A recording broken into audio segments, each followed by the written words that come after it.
स्वागत है आपका। आप देख रहे हैं अब की बार किसकी सरकार। रिवर फ्रंट पर हम मौजूद हैं और हमारे साथ मौजूद हैं बेहद खास मेहमान जिनकी पूरी चुनावों में चर्चा होती रही है। हमारे साथ हैं गृह मंत्री हर्ष संघवी जी।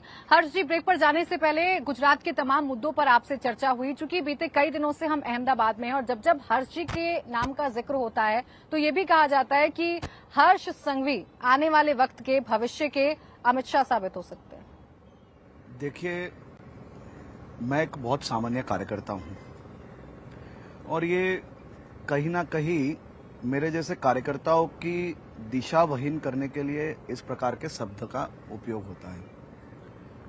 अमित भाई के साथ हम सबको काम करने का अवसर मिला है। ये हमारा सौभाग्य है कि मुझे उनके पास कई चीजें सीखने का अवसर मिला है।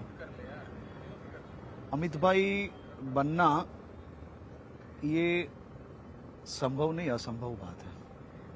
उसके लिए बहुत साहस, बहुत संघर्ष करना पड़ता है और वो साहस और संघर्ष उन्होंने ये गुजरात की जनता के लिए, मोदी साहब के लिए पिछले 20 साल से वो करते आए हैं और कई चीजें उन्होंने फेस की है। आज आप जो गुजरात देख रहे हो उसके लिए संघर्ष और साहस। ये सभी मछली किसानों को बेबी फिश सप्लाई करके महीने का 2 लाख कमा रहे हैं। आपको भी करना है ये बिजनेस? तो फ्रीडम ऐप को अभी डाउनलोड करें। के बाद हम लोग को तो तैयार चीजें मिली और उसको हम लोग आगे बढ़ा रहे हैं।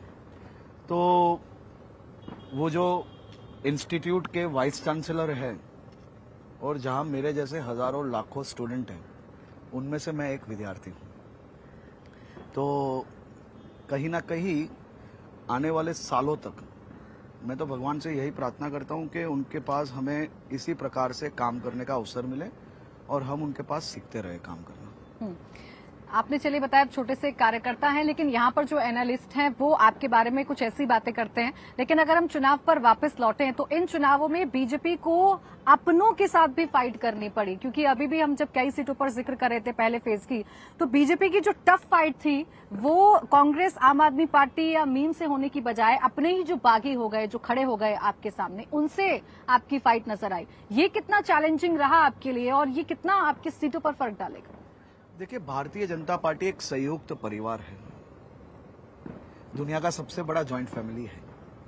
छोटे मोटे विषय चुनाव में कहीं ना कहीं मन दुख, इतनी बड़ी पार्टी, लाखों कार्यकर्ता होते हैं, वहां ऐसे विषय आते हैं।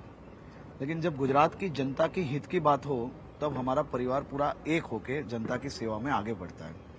8 दिसंबर को फिर से एक बार यही लोग जनता के हित में, गुजरात के हित में, गुजरात की सेवा के लिए आगे बढ़ेंगे। अच्छा, ये जिम्मेदारी तो आपको भी दी गई थी, क्योंकि आपके बारे में कहा गया कि आपके कंधों पर जिम्मेदारी है कि जितने लोग रूठ गए इस परिवार के, आपने कहा ज्वाइंट फैमिली है, और इस ज्वाइंट फैमिली में जितने लोग रूठे और परिवार से अलग जाने की कोशिश की, आप उन्हें मनाएंगे या आप उन्हें मना पाएंगे?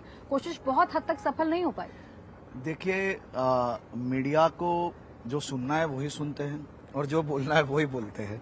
हम तो हमारे कार्यकर्ताओं को मिलना ही हमारी जिम्मेदारी है और सबको अपना अपना निर्णय लेने का हक है। लेकिन मैंने आपको बताया कि ये एक संयुक्त परिवार है और ये परिवार गुजरात की जनता की बात आती है और गुजरात के धरती की सुरक्षा की बात आती है और गुजरात के हित की बात आती है, तब परिवार एक होता है और हम एक होकर गुजरात की जनता की सेवा के लिए 8 दिसंबर से आगे बढ़ेंगे। अच्छा, ये चुनावों में अक्सर देखा गया, नई बात नहीं है कि एक दूसरे परिवार से आता है, दूसरा दूसरे परिवार से आता है और जिसकी जहां पर मेल होती है वो वहां पर जुड़ जाता है। ऐसे ही 2 चेहरे रहे जिन्होंने आपको काफी परेशान किया था 2017 के चुनाव में, हार्दिक पटेल और अल्पेश ठाकुर।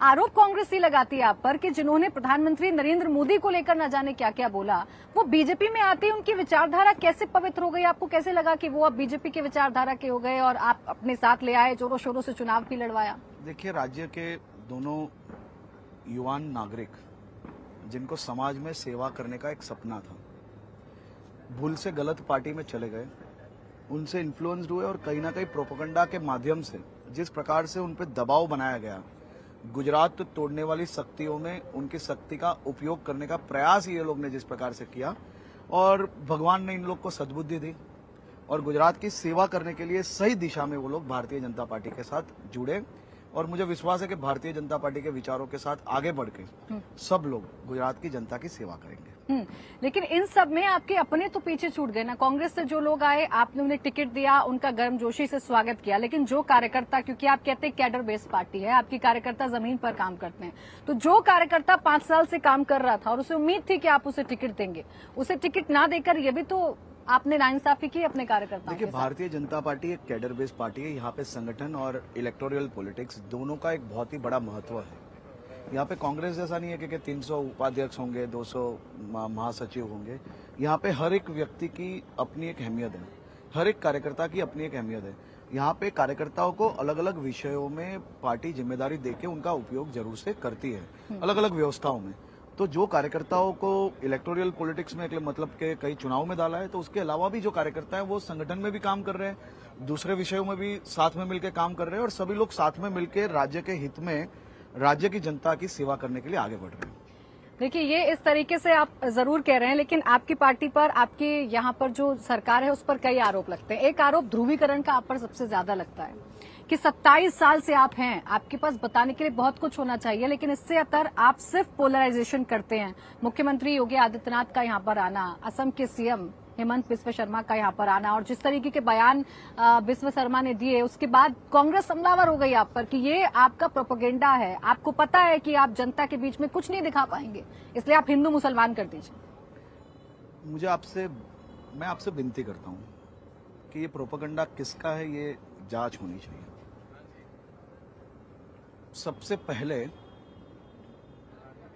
मेरे देश की बेटी श्रद्धा के हत्या के विषय में ये राज्य के पर्टिकुलर कम्युनिटी के वोट बचाने के लिए अशोक गहलोत जी ने एक बयान दिया कि आफ्ताब को बदनाम किया जा रहा है, ये एक दुर्घटना थी। आप ये देश की बेटी हो, आपको मैं पूछना चाहता हूं कि श्रद्धा का हत्याकांड था या ये कोई दुर्घटना थी? ये सभी मछली किसानों को बेबी फिश सप्लाई करके महीने का 2 लाख कमा रहे हैं। आपको भी करना है ये बिजनेस? तो फ्रीडम ऐप को अभी डाउनलोड करें। हत्याकांड हम सब जानते हैं, और किस प्रकार की हत्या। आप सोचिए, 35 टुकड़े किए जाते हैं, और वो आफ्ताब को कहीं ना कहीं लोगों का इमोशनल टच मिले, उसके लिए अशोक गहलोत जी ने एक प्रयास किया।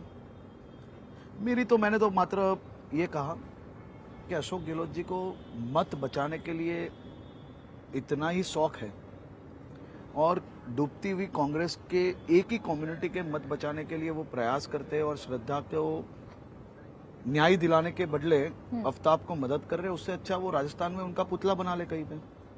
और वो अशोक गहलोत जी के इस प्रकार के बयान पे हेमंता बिस्वा शर्मा जी जवाब नहीं देंगे तो और क्या करेंगे? उन्हें जवाब देना सही है, जवाब देना ही पड़ेगा। लेकिन तो ये सब शुरुआत कहाँ से हुई? शुरुआत हर वक्त कांग्रेस करती है, और अगर उनका जवाब दो तो जवाब नहीं देने का, ये एक तरफी बात कैसे हो सकती है?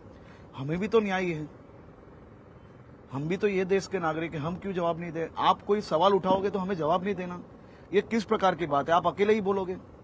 इंडिया टीवी हर वक्त हर जगह डाउनलोड करने के लिए सर्च करें India TV news Google play store या ऐप स्टोर पर।